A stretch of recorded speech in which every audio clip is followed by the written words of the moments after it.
Today, we discuss the better everyday Nike daily trainer. Is it the Vomero 16 or is it the Zoom Fly 5? Let's break them down and let's talk about it.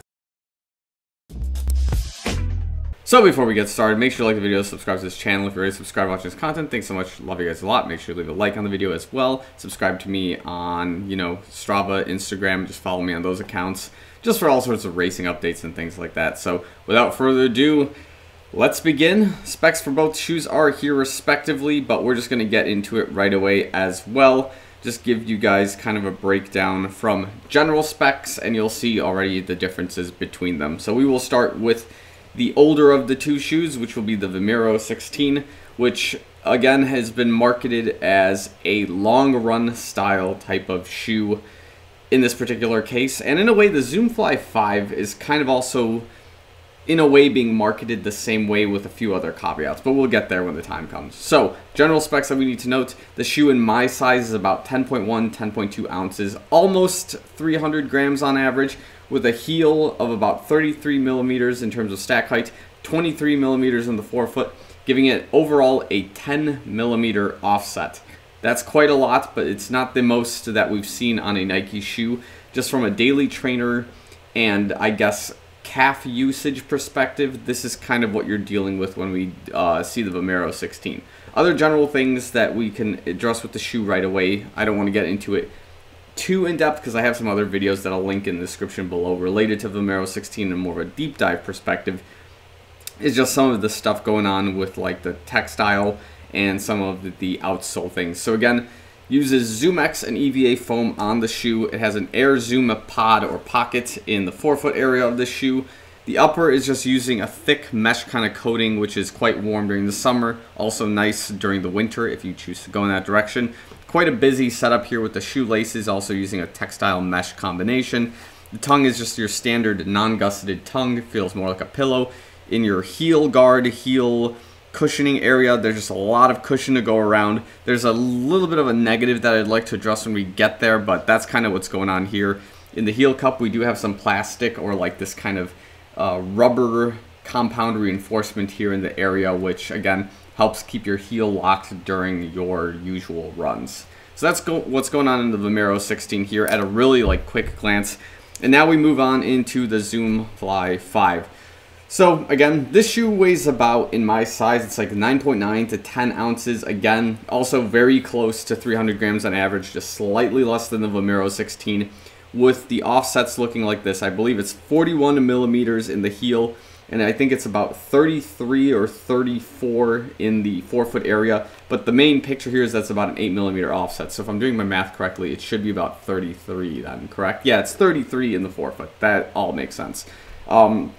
Thing to address immediately with that is that, again, it is using something similar to the Vomero 16, where it is using a ZoomX EVA foam combination. In this case, it's being told to me that this piece of foam right here that's see-through is the ZoomX. It seems like it, but also from a quick glance, it just looks like regular styrofoam is just being used in the shoe, because the shoe is marketed as something that uses recyclable materials, so I guess they're recycling ZoomX. My thought here was that they, in this midfoot area, they were just using styrofoam as a replacement for some of the foam, which wouldn't surprise me, but I can imagine that would give it some really junky performance going forward. So yeah, that's kind of weird. Anyways, moving on. As I mentioned, it's EVA and ZoomX foam combination, and it's using a carbon plate in the shoe rather than an air zoom pocket in, the forefoot area, whereas you got this carbon plate running the duration of the shoe. Other things to note is that it has a different style of mesh compared to the Vomero 16. Not as much going on, a little bit thinner, follows more of the streamlined Nike shoe that's available on the market. From the textile perspective, it's kind of minimal. It's not following any sort of, fly wire kind of pattern. It follows the regular just tie-on through on the upper section here of the shoe. The tongue, again, not gusseted as well. Less material than the Vomero 16. And also in the heel area here, there's just significantly less material to kind of go around. So that's pretty much the gist of the shoes at a really quick glance. But now we're going to go into more deep dive areas for each one and how they more or less compare and contrast. So first thing that comes to mind when you have both shoes is if you had to race in one of these and you are an elite athlete, which I hope there's not an elite athlete on this channel or a viewer who's watching this thinking, oh boy, which of these two shoes am I going to race in? Because you would immediately have a problem. You cannot race with the Zoom Fly 5 if you're an elite athlete because you have a 41mm heel. I think the minimum, or the maximum in this case, is a 40, and anything above that in the stack height is immediately considered a non-raceable shoe. So the Zoom Fly 5 is strictly a trainer, like another Nike shoe that we'll talk about in another comparison video with the Zoom Fly 5 in the future. But yeah, you cannot race with this shoe. The Vomero 16, if you want to race, by all means go for it, but I don't think you would like to necessarily, because there are better shoes that are cheaper and a little bit faster on the market that aren't even Nike brand. So let's go into some of the marketing tactics. Again, the Vomero 16 is advertised as an everyday trainer, but more or less the Vomero family of shoe is advertised as your long run shoe, which I understand. However, I've had better long run day shoes available to me that weren't the Vomero 16, but I understand why the shoe would be used, right? Because with the Zoom X EVA combo, you're going to have the same consistency in each step, and the only thing that's going to become a casualty or extra weight while you're running, especially like on a hot, humid day, is going to be what's going on in this upper and more or less in this heel collar, because there's so much material that can absorb moisture and other elements like that, that the shoe weight will increase over time if your feet start sweating or if you're running through the rain. It's just there's no way to flush out the water on this particular shoe in that kind of scenario. But as an everyday runner, I really enjoyed my time with the Vomero 16. As you guys can probably guess, I've already retired this shoe from operations or anything of, you know, my sort of category here for daily training, just because of how much wear and tear I have on this particular shoe. And I think my left foot is fairly okay. It's this one in particular where I've basically lost all the grip, and whenever I run down hills, I do feel a bit of sliding, and this Air Zoom pocket does shift in the foot as well. So that also ends up being a con of the Vomero 16 in the long run, literally and figuratively, that the Air Zoom pocket isn't really stable on this shoe, and you will feel it shift in weird places, like across your foot. You'll feel it like at the ball of your foot, and then it kind of ends up pushing back or pulling forward depending on how or where you're positioned in your run, whether it's like going uphill or also downhill. So stability in the technology that's supposed to give you more rebound is kind of iffy in this particular Vomero 16. Nevertheless, that's kind of my overall thoughts with it from that perspective. The last thing I'd probably address is that the shoe is a little bit busy in terms of what's going on it, in terms of textile, design, the heel guard adding a little bit of extra weight, but in return you get a bit of stability. My thought here was that I enjoyed what the shoe looked like. It just, you know, it was kind of fun looking. A lot of people disliked how much was going on with this Vomero 16, but personally I was okay with it. It's just, you know, after a while you stop looking at colors necessarily and just focus more on utility. And yeah, in this utility sense, I did enjoy the Vomero 16 for what it was doing at the time. Next up, from the Zoom Fly 5, some of the pros and cons as it compares to the Vomero 16. Marketing wise, it's seen as an everyday training shoe and also your long run style shoe with a carbon plate and this kind of structure. My only caveat with this though, or at least my thought process when I bought this shoe, was I was thinking it was going to resemble something more of like a Tempo Next Percent, where it'd be your daily tempo to threshold kind of trainer, because it's utilizing carbon plate technology, sort of like, you know, the Zoom Fly 4 and the Zoom Fly series that basically predecessed this one in particular. And as a result, that's how I've always treated it. Like, I would take this more on faster runs and also on some dailies if necessary, because you like the stiffness sometimes and the, I guess, stability of having a carbon plate shoe on your daily run, and just having that sensation of, you know, experiencing the carbon plate on your daily run in a way where it would transfer into something like a Vaporfly or an Alphafly kind of moving forward. But because of that, I was expecting a little bit more speed out of this shoe than I originally got. But as I'll probably explain in maybe my 100+ mile review, I've had some thought changes in terms of what I've been hearing commentary-wise on YouTube related to the Zoom Fly 5 and what I'm experiencing overall with it. The spoiler here is that the shoe is actually coming to life finally. I don't know why it took so long for this to happen. Maybe it's just the EVA combo or whatever it may be, but this shoe is not as bad as I think people make it out to be. I think you just have to, in the realm of Nike shoes, you kind of have to lower your expectations based on what they've been kind of accomplishing with the 2021 to 2022 market. But the shoe is still usable to that extent. So anyways, I don't want to go into that weird tangent.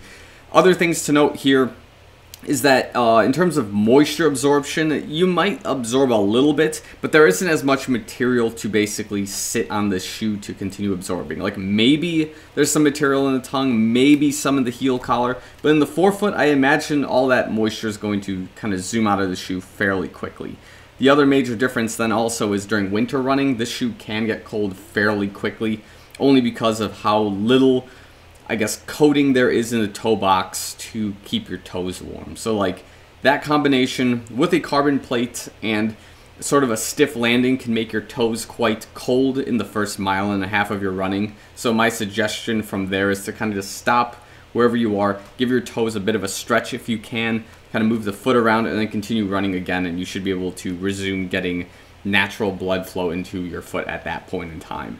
So that's kind of my thoughts there. So in terms of buying one of these shoes as your daily trainer, the way I would answer this comes down to two questions. One, what are you daily training or long run training for? And what is your race day shoe? What I mean by this is that in this particular shoe, it's supposed to resemble more of what I think follows a Tempo Next percent.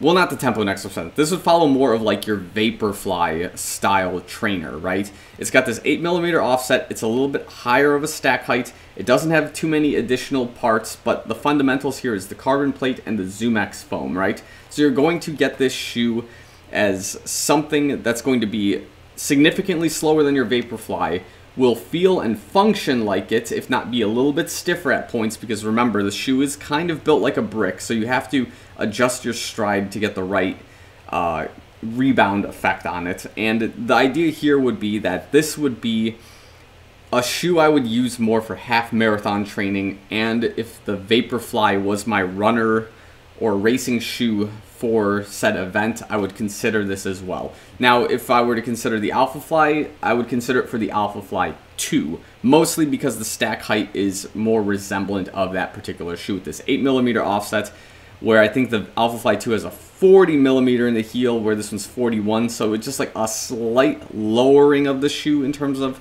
the overall height, but the offset will remain the same. Kind of my quick thoughts on that.